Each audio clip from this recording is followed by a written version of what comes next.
people Monday that know very well they're not coming into work, so I don't even know why bosses would expect that because I'm not coming in. I just, you know what? I thought it's weird. Why wouldn't they just roll it? I don't know. I've always thought, you know what? When you have the day off afterwards, why would you take the day off before? I don't know. That's just kind of my thinking. You're gonna get the day off anyways. Yeah.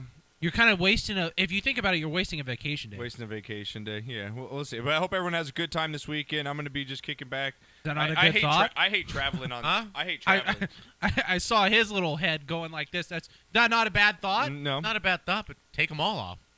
Yeah. Yeah. Well, when you're Knocker and you have 90 fucking yeah. sick days to take off during the year because you've been there 30 years, right? He could literally take off 3 months and still work there. It's unbelievable. That's awesome. But pretty much. All right, Knock. Coming up, I think I could take 9.5 weeks off. Oh my God. Paid every year. 626-208-9040 is the number. Who does that? Like, who's the people who actually use those vacation days? That guy, you're you looking used right 9.5 weeks of vacation. Oh, every year. single one, That's dude. unbelievable. And I can't even imagine that. Before they scaled back FMLA, I could take 4 days a month. Dude, you know how many times he misses the God. day And after it doesn't this count show, against Cam? attendance. He misses the day after this show like all the time because he gets too fucking hammered and he's like, I don't feel Ain't like coming going in. in. And then he plays golf. Ain't coming in. Yep, and he plays golf. That's unbelievable. It That's is. Thank awesome. you, AT&T. I love you, AT&T. They're what, 30 years? Is that how long you been there now? 36. 36 years at AT&T. But who's counting? And who's Yeah, counting? right. Exactly. 36 years, 12 hours, 22. Yeah. All right, B-Knock. Well, sticking with the NBA here, we had a few more trades going down. Jimmy Butler, the Bulls superstar, getting traded to the Minnesota Timberwolves.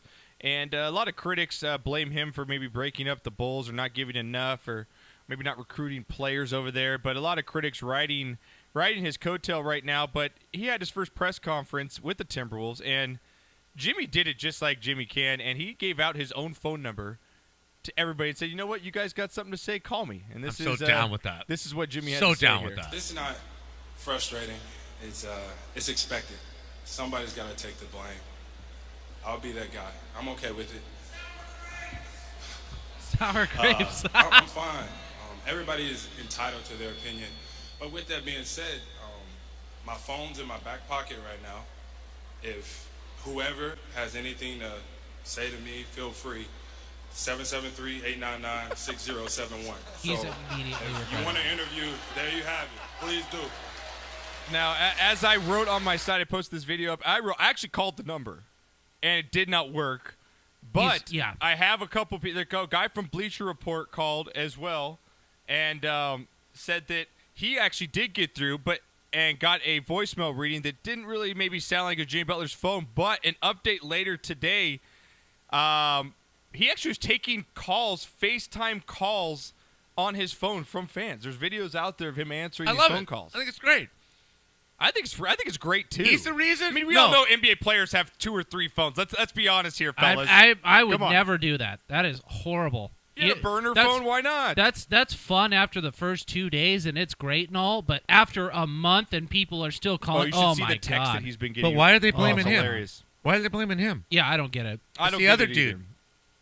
I don't get it. Blame their front office. Look It's at that Derrick team Rose. around Derrick him. Rose go, Derrick Rose is and the one. Derrick Rose. Yeah. There's your problem. Yep. Right there. Exactly. In a nutshell. You let go of your coach. I give it up and for you- Jimmy you know, B, man. That's And fantastic. who's the other than Jimmy Butler? Who's the latest and greatest guy that they've drafted? I haven't seen one. Right? Me neither. Exactly. They got D Wade at the very end of his career and said, "Hey, be happy with that, Jimmy." And they're Make thinking it of work. buying Make it him work." out. Yeah. It's the Bulls are the Bulls. What? Cam, would you agree if Michael Jordan want never Phil? played for the Bulls and had that run, the Bulls are nothing. The Bulls have never done anything outside the Michael Jordan era ever. Never. When have they done anything? They had some pretty decent teams. No, they didn't. No, they did. In the 70s, they had some decent teams. I'm going to give you that. And then with Artis Gilmore as their center for a few years, they had some pretty competitive teams. Their David owner Greenwood, is a David joke Greenwood owner. from UCLA in the early 80s, and Artis Gilmore out of Florida State. They had some pretty good teams.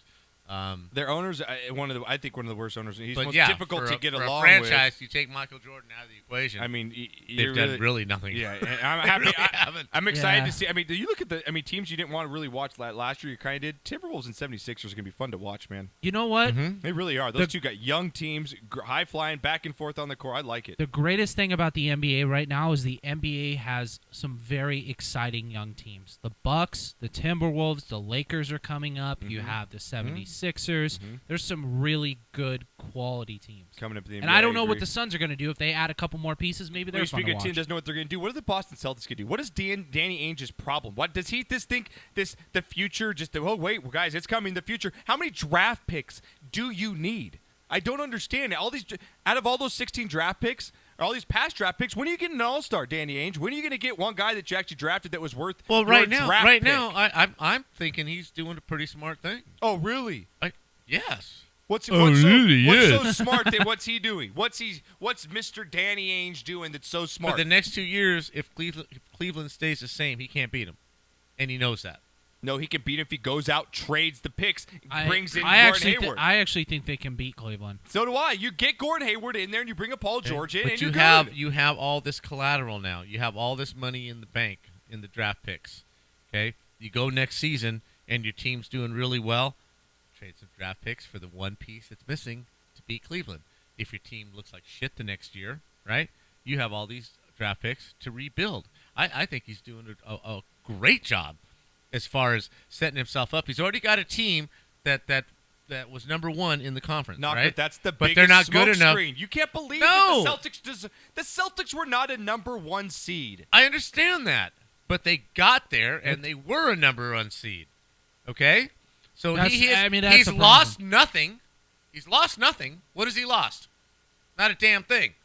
He's acquired all this collateral to trade with other teams. Where if next season his team does not perform well, what has he lost? Nothing. He still has the picks to change this team.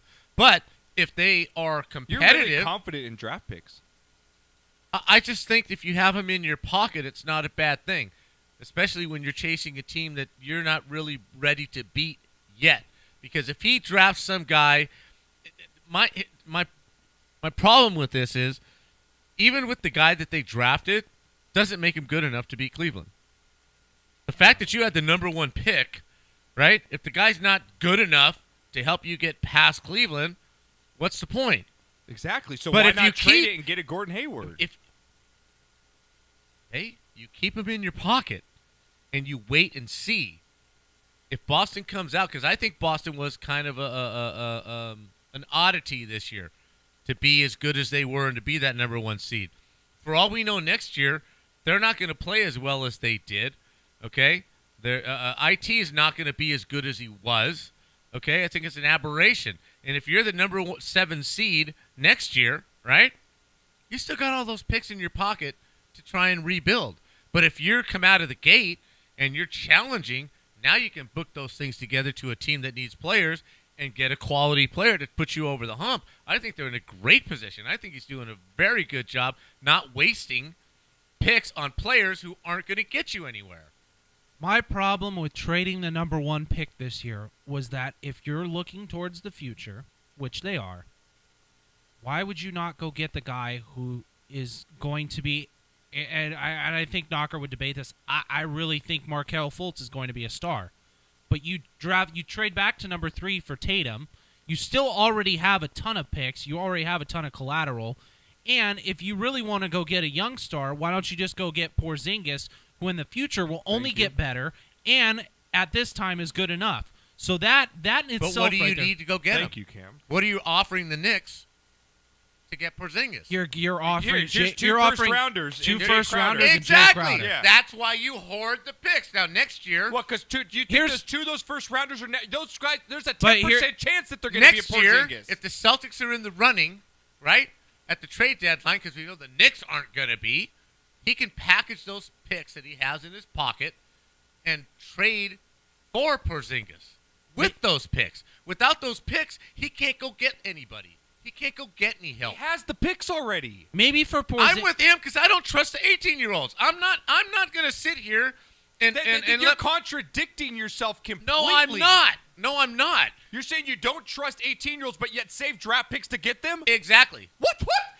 Camp, does that make it? That's No. The camp. That just blows me. Because the other GMs, I'm not that much of a stoner, but that doesn't make sense. The other GMs are going to want them for their star player that's not getting them where they want to go and they want to jettison the contract. That's what's happening now. My problem is the Boston Celtics sources came out. Nick Wright did a great job on this. You came out and they said the Bulls wanted too much for Jimmy Butler.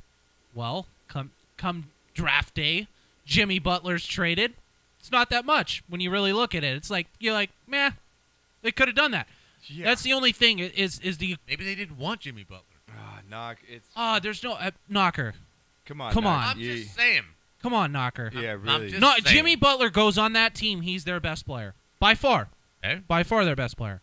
I agree with you. Now maybe Porzingis is a bad thing because Porzingis can get closer to the end of his rookie deal and maybe you sign him in free agency anyways. But the only thing is that if you trade for Porzingis now, you save a little bit more money. You can build a super team. My problem with the Celtics is with their draft picks, they keep drafting consistent role players. If you're going to do this with all the draft picks, you need to draft stars. So then you have something to trade for, and then it's more equal value. I really think getting a number three, it's like. And the reason I'm laughing is because we had this conversation before. Out of the last 3 NBA drafts, top 5 picks, 15 players, how many of them were franchise-changing players? These guys.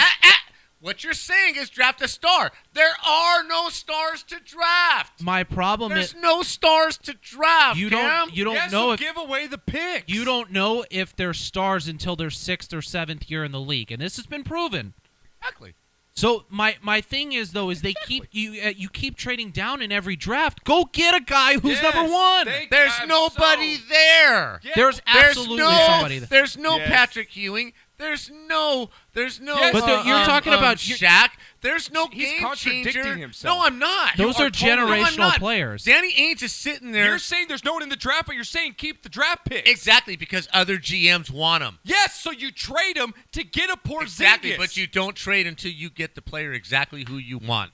You got to let that other guy be under pressure. Meanwhile, you get wait rid around of the contract and you watch the Warriors of win, the veteran, and you watch the Rockets win, and you watch the Cavs win. See what your team's going to do. Right now, your team is pretty good. You can sell tickets. Your team's going to make the playoffs. I'm comfortable with that. There's nobody in that draft that I think is going to change my franchise. Nobody, right? Maybe I'm a Fultz homer then. What? Maybe I'm a Markelle Fultz homer. I see that guy as a game changer. I really do. Okay. I really think. And that's fine. I'm just taking the other side of the coin, looking at what Danny Ainge is looking at. Old school Danny Ainge, 80s, right? None of these guys are that good. None of them. There is no game changer coming out of the draft. The last guy that came out that really did anything in the draft as far as being a rookie is the bro, right? The eyebrow. Yeah. He's really the only one that's really just been a good player from day one, right? Give me the last 15 top draft picks in the last 3 years. Who's a franchise changer? None. They're not there. But I'm saying Danny Ainge could hoodwink another GM to get a player that will get him over the top by having these draft picks. And if a star ever comes up, I still got the picks. No, I'm not. No, I'm able to play. I am able to play both sides of the fence if I'm Danny Ainge. I'm able to plonk down right down the middle. Meanwhile, everyone wins around you, and you remain to get knocked out by winning? LeBron. Only 2 teams are winning. Who's winning? You got to beat them. Who's winning? You're not. No, I'm waiting for them to get old and implode. So you sell your fans. Oh, we're gonna wait for a young Warriors team to just get old. I'm not necessarily LeBron and the Cavs to get old. I'm not against what Danny Ainge is doing. I just don't understand. Keep continually trading down. I don't get it. Like, I would rather have the guy who's projected to be the better player. At least then you can... By who? Projected by who? I'm with Knocker on that. I think by who? Everybody in that top 5 of this year's draft was They're basically all interchangeable. This is one of the most talented drafts we've had in the past 10 years. I think that him trading from 1 to 3 is not a big deal. Him not trading to go get Porzingis or Paul George, that's a big deal. I just think trading down in general is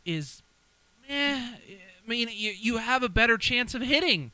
That's why you get the number 1 pick. That's why everybody wants it. You have a better chance of hitting than you do with the number 3. Give me the top 15 picks of the last 3 years. Who hit? But you don't know until 6-7 years down the road anyways. Dude, this has been happening for years. This is a trend. How many first number 1, 2, 3 picks have washed out and haven't produced in the last 5 years in the NBA draft? Talk to me, man. You know everything. Talk to me. Name me one who is now the face of the NBA in the last 5 years who was drafted in the top 3 picks. But you won't know. You won't know until the 6th or 7th year. Exactly. That's his point. That's Ainge's point. I don't know. It's a crap. So trade him then. You're contradicting every No. single thing you're saying. In my time, I will trade them. Oh, see, in my time. Exactly. Oh, okay. So that's what you're supposed to sell to me. When it benefits my team, I will trade those picks. picks. Benefit your team? Yes, but I'm not gonna. Oh, give away 3 of my 15 draft picks. The Knicks aren't ready to give them up for nothing. If I wait 6 months, if I wait till the trade deadline, I might get a better deal if I can package 2 first-round picks and a number 2 to get a proven star. It is a seller's market though at the NBA or it is a buyer's market at the NBA trade line. Your whole you're so wrong. You can't even see past your nose. I just don't understand. And maybe this is just my point of view where I think Fultz is going to be that good. I didn't understand trading down from 1 to 3 in this draft. Like I thought this was the most talented. He's got a point guard.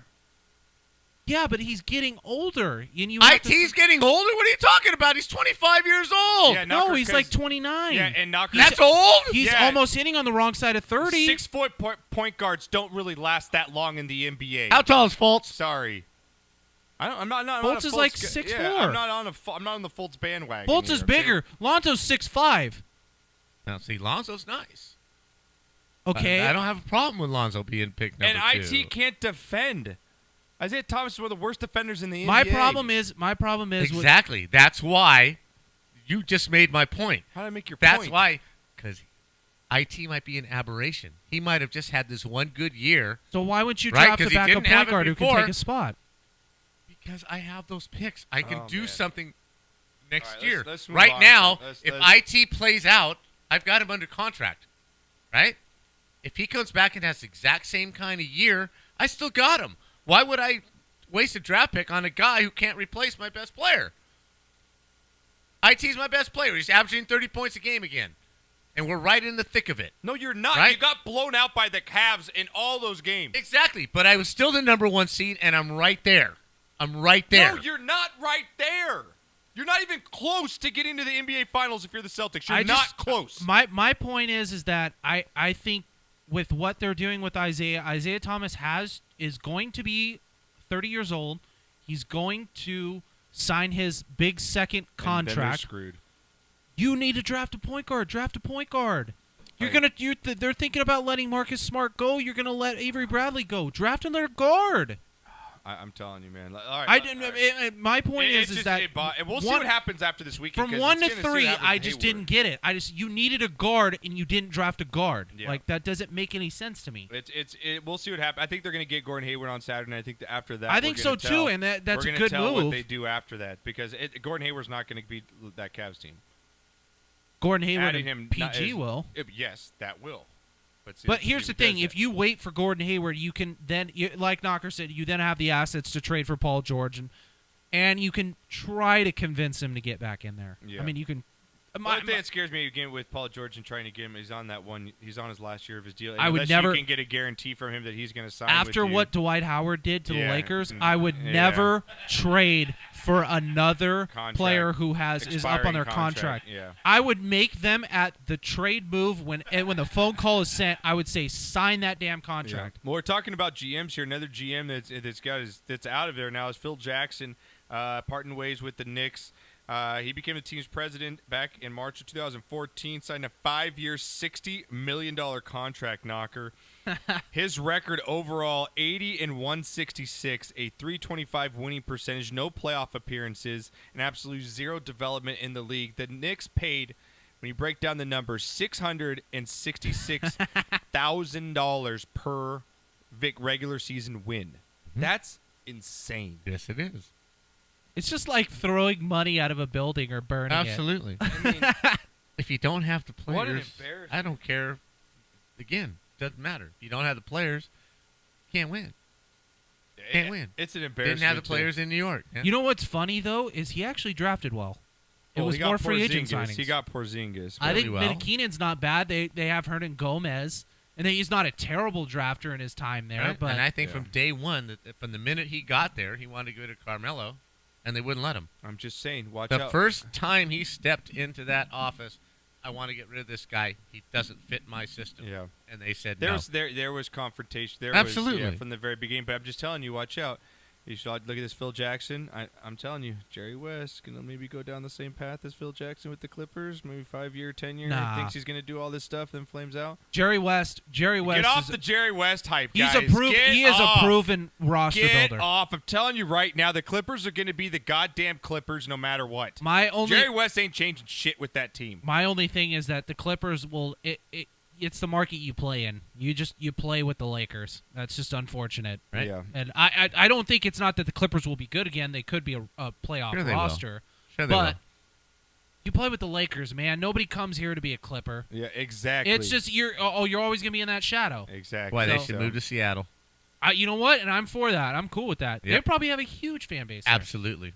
Yep. Go bonkers up there for them. Even Vegas. Even freaking Anaheim. Even move to Anaheim. Just get out of L.A.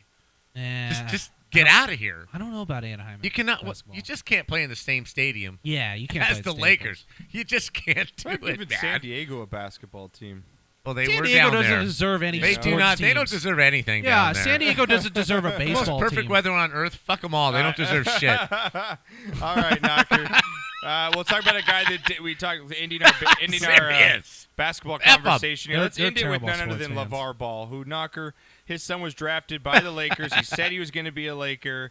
His dreams came God true. told him. The big baller brand will now be represented in Los Angeles. Jesus and so Zeus what better told not him. wait to go out there in a bang knocker than go on WWE Raw I think it's awesome. and show what you got here. And I think that was absolutely here's awesome. a little bit of LaVar Ball here on WWE here the other night. My guest willed his goal into existence this past Thursday Wow. at the NBA Draft. So ridiculous. It's just so scripted. Ladies and gentlemen, Wrestling please is welcome It's not real. LaVar and member of the 2019 UCLA It's you know recruiting that? class, No. LaMelo Yeah, they write that shit. Ball. I had no idea. I know. It broke my heart when I found out too. You got LaVar Ball's entrance. He makes an entrance. As a Laker for the first time. You got Lonzo talking a little bit. And then you got LaVar coming up when he... Handle it. I'll unleash.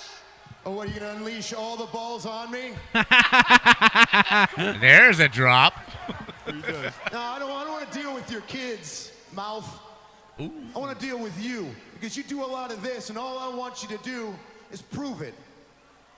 Boy, you better stay in your lane. Or what, Perfect. LaVar? For the hunt is on, and you the prey. You want that belt? Hey. Oh, boy, you making me shoot. Put your clothes back on, Buck, man. You ain't doing it, man. Takes his shirt off and does his whole, you know... The voice of reason. I can't believe I'm saying that. Oh, you just gotta love pro wrestling. I just think that's just so fantastic. The one-liners in that are awesome. Right? I think it's so Bring all the fantastic. balls on me. You better stay in your lane. That's good stuff. I think it's fantastic because it just brings it just kind of just smooths the edges that he's created. Just The only kinda, problem I had you know. with it was the fact that the younger kid was saying, Yeah, beat the N-word. Yeah. You know. Yeah, he you dropped can't. it, yeah. But you he's a can't. 15-year-old kid. I mean, what do you expect? Yeah. Yeah, but it.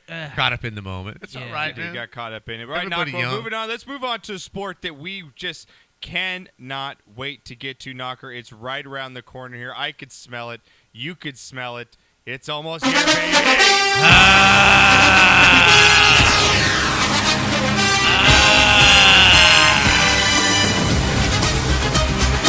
Yeah, the NFL season is literally a couple months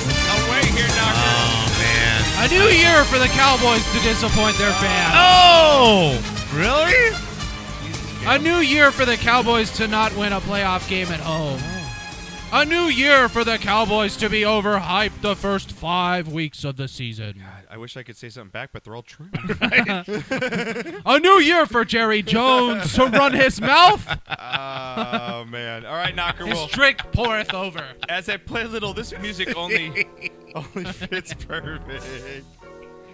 Only goes well with none other than Colts owner Jim Irsay. Yeah, he was clubbing. As we know, Jim Irsay has had a sketchy past, Knocker, to say the least. Would you say that? Yeah, just a shit ton of drugs found in his car and him being hammered on camera all the time. Hammered on camera. Well, sure. Mr. Jim Irsay, I think he maybe was a little hammered last night as he decided to take to Twitter. Now, it's never good when you're drunk and you take to Twitter. No, it's never. Like that drunk text that you right? Never push that drunk send phone call to your ex-girlfriend at 2 in the morning. Yep, we've all been there. Don't laugh, everybody. We've all been there. We've Absolutely. all been there. Been there, done that. Well, Knock, he decided to tweet this out last night. Check this picture out. Yeah, girl. That is a little NSFW, not safe for work, people. Why bring the kiddies, cover their eyes, earmuff them, as we've got a pussy cat tweet. Covering the vitals. Yeah. I mean, she's spread open. Spread something, baby. This was up for 12 minutes on his Twitter. Took it down. And he then later tweeted out that he was hacked. Oh, everybody gets hacked. Anytime something like this happens. Oh, I was hacked. Right? I was hacked. Remember when all that gay porn showed up on yours all of a sudden and then you said you were hacked? I was hacked. Damn it. Took 24 hours to find it, but I was hacked. Oh, not well. Talk about hacks. Well, not hacks. You talk about Bill Belichick, Doctor. Oh, God. He changed his. You think Bill Belichick, rough guy, in the hoodie all the time, doesn't really dress up. Of course. Well, check him out, Knocker, as he made the Nantucket magazine here, looking sweet as ever in his suit. Check him out. He's pretty fly, man. Look at him. That's a smile that says, I got a fucking hot wife, I make lots of money, and I've got 5 Super Bowl rings. Yeah. Is that his wife? Yeah, that's his girlfriend. That's not his wife. That's his girlfriend, yeah. Are you serious? Yeah. She's free smoking, right? Holy shit. I know. Right? She's free for not bad. I mean, Bill, how was the photo shoot? Good. I hate him more than ever now. It was good. Dog Talk, it's great We're magazine. going to get ready for the next photo shoot. I hate him. Prepare for. Next question. Really? I hate him. We're on to the Patriots. You bring up hate knocker. This next story is really crazy. Out of Clinton Portis, former Washington Redskins and Denver Bronco, reveals he considered to murder to get revenge on those who squandered millions of his money away. Knocker. He was reported to have made about $43 million in his career. Knocker. Much of that has now been depleted because of bad investments, bad advice, bad management by his money. And he said he literally was prepared to commit murder and sacrifice his freedom in his name of revenge. He said he never found whom he was looking for, but what if he had caught a glimpse of him before he came to his senses? He says, I don't know what I would have done. Don't blame him, because I have a friend of mine. I would probably be doing this interview from prison. I have a friend of mine who chose to go through the legal system. And it would have been better for him to just hire somebody to kill the dude. Seriously. I mean, you hate to say it, and it's horrible that Tim Duncan's financial advisor just got 4 years in prison. Thing, yeah. Why only 4 years? Oh, it's unbelievable. It's brutal what these people do. But it's up to you to find the right people to handle your money. But I can totally understand his mind frame on that. I'd just rather off him. I mean, especially when we saw the big crash hit about 5 years ago here. I mean, you had people jumping off bridges. You had people capping themselves because they lost all their money. Absolutely. You've got a couple homies or buddies when you think you're out on the road for the whole year playing football, and they're out there spending your money, blowing it on this, blowing it on that. You come back and trying to set your life for your kids, and your money's gone. Yeah, it's horrible. And you're a football player, and what makes it worse is, what do? I'm a football player. I've known football. How am I even supposed to get back? Now what do I do? It's just crazy situation. Man. You know what this proves, though, is that there should be financial classes in college where they don't go. Cam, I think that should be mandatory. It should be mandatory if you're an athlete. Yes, though. I agree. Shouldn't that be? Totally agree. Hold on. In your related area, shouldn't be financial, accounting, something like that. You Absolutely. should have something for athletes to be able to manage their money because stuff like this happens. I think the NFL has those things. I think they have meetings. Yeah, but it's not mandatory. I think right. For like. Well, then that's your fault. No, but I think all players' associations in all the major league sports should say, "Hey, rookies, you have to go for 6 months to a class to help you with your money." I mean, I just think it's. I think there's something that's got to be put in place there to help these young guys out. Yeah, but you have to have you have to have the motivation to take care of yourself. Also, you have to be smart enough, to understand what the hell's at stake here. True story. All right, Knocker. I do like O-Dog chiming in here though, getting back to a little bit. Steve Bullock, F you. The Dallas Cowboys were 13-3, jerk. Oh, who put that bum on camera? To which I replied, "Congratulations, that makes up for the past decade and a half." I'm telling you to suck my ball. What's your fucking hate for the Cowboys, dude? Because America's favorite team loses every year, and it's great. Dude, we're back, baby. That's what you guys say every year. You're not. Last year was a learning terrible. process. Everyone's got to have their heart You know break what? in You the know playoffs. what? The You got to be Dallas there. Cowboys. Dak has that now under Last year was as close as you're going to come. Oh, really? You think so? All right. The Dallas Cowboys the last, 15, 20 years have been the New York Knicks. Same team. I almost want to make a bet about the Knicks are worse. Sorry. Knicks are worse, but yes. same concept. You underachieve all the time. Don't compare the Knicks to the Cowboys. Oh, they're the so Knicks very don't even similar. They have one national very championship. similar, my friend. Very similar. No, Knicks only have one NBA title. Yeah, and Cowboys the Lakers are choked on that one. The Cowboys I still 20, don't know how the Lakers lost that series. I said last 20 years. Don't compare the two, Cam. You're ridiculous. The last 20 years, the Knicks have done nothing in the don't last 20 lose years. all the What have credibility. the Cowboys done? At least they've made the playoffs. At least they've been relevant. Technically, the Knicks have two. They made the NBA Finals in 1999. 1 year out of the last 20. Okay, what have the Cowboys done? It's the same thing. They're the same team. True. The past 20 years. For that. Don't look at me for and that. at least the Knicks haven't even sniffed, right? They haven't totally disappointed. They just suck. Yeah. Cowboys at least have broken your heart. That's even worse, right? Yeah. It's even worse. Couple butt fumbles. Kind of, couple fumbled, missed snaps. Fumbled hold on a field goal, game-winning extra point, something like that. Couple injuries. Couple Jerry Jones running off his mouth. Couple Aaron Rodgers scrambles. I'm thinking what else? A catch that wasn't a catch. A catch that wasn't a catch, yeah. Shut the fuck up, you ugly twat. That's a really good sound effect. Right? Really good. All right, guys, let's get to break. Let's get some shots lined up. Can you get my song on there? I'm going to get your song. What song did you want so I can bring it up here? Start talking about it and I'll bring it up. What's it called? We're going to throw a little country song out there. It's called Red Dirt Road by Brooks and Dunn. Love this song. Okay, I got it here. Fantastic song. It's Brooks and Dunn. What else do you need to say, man? It's Brooks and Dunn. It's a country song you're going to lead us on? Yeah, but it's a damn good song, man. It's pretty cool. Sounds good, guys. When we get back, Shot of the Week award. Get yours in 626-208-9040. When we get back, we'll talk some MLB baseball. Shot of the Week award. Shot of the Week. Drunk of the Week as well. And a couple boneheads. So stick around. We got about half hour left here on the show. We'll be back right after this.